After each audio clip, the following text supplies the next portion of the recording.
Peace family, y'all know who it is. It's Bakari Lumumba, the progenitor of LumumbaSpeaks.com, the Black Empowerment Initiative. We believe we can gain a competitive advantage by always betting on Black.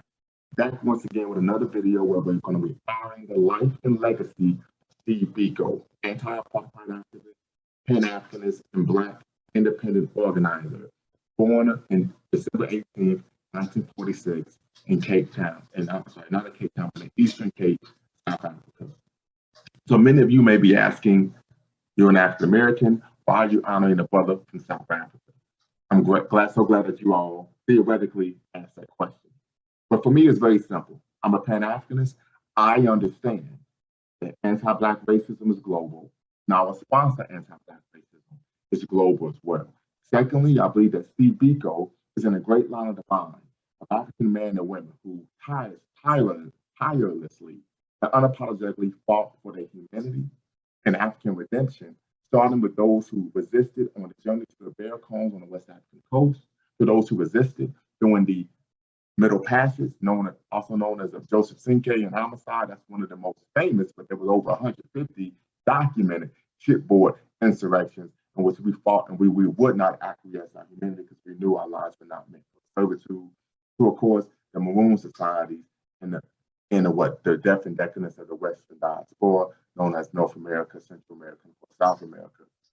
And of course, into the resistance movements of what?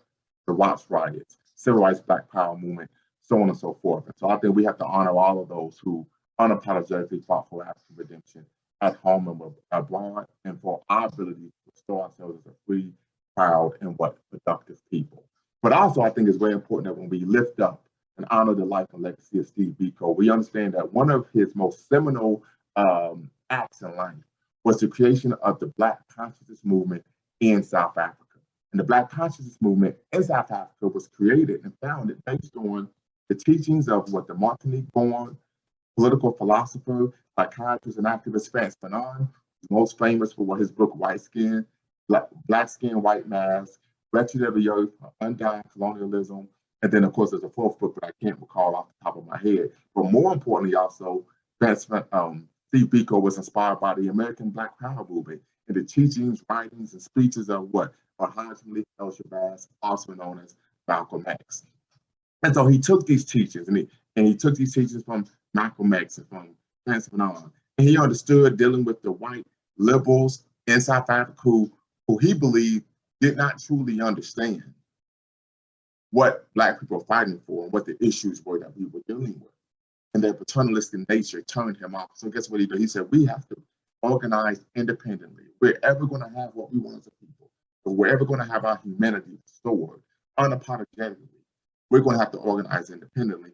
And he did that. And so, of course, there were many detractors who took issue with his position. Oh, this is nothing but reverse racism or Black racism. We know that's absolutely ridiculous, right? Black people don't have the power to be racist, because to be racist, you have to have what? Power plus prejudice. So don't allow anyone to ever finagle you into believing that is the case. I don't care who you read. You heard it right here, and I'll go on record and debate anyone, anytime, anywhere, that Black people do not have the power to be racist. Can we be bigots? Absolutely. Can we be prejudiced? Absolutely. But the difference oftentimes that our bigotry and our prejudice is coming due to what? Actual treatment we faced, right? Actual lived experiences, not simply because we hold some ridiculous belief that one group is inferior or inherently evil, so on and so forth. But I don't want to get too much into the rabbit hole. But in honoring Steve Biko, I think it's very important that everyone go out, do what you can, do a Google search, look at a YouTube video, or even buy some books on him and learn about this great Black man from the Eastern Cape, South Africa, who was unapologetic in his resistance to white supremacy, and believe that we need to work not only to have something to fight for, rather than simply having something to fight against.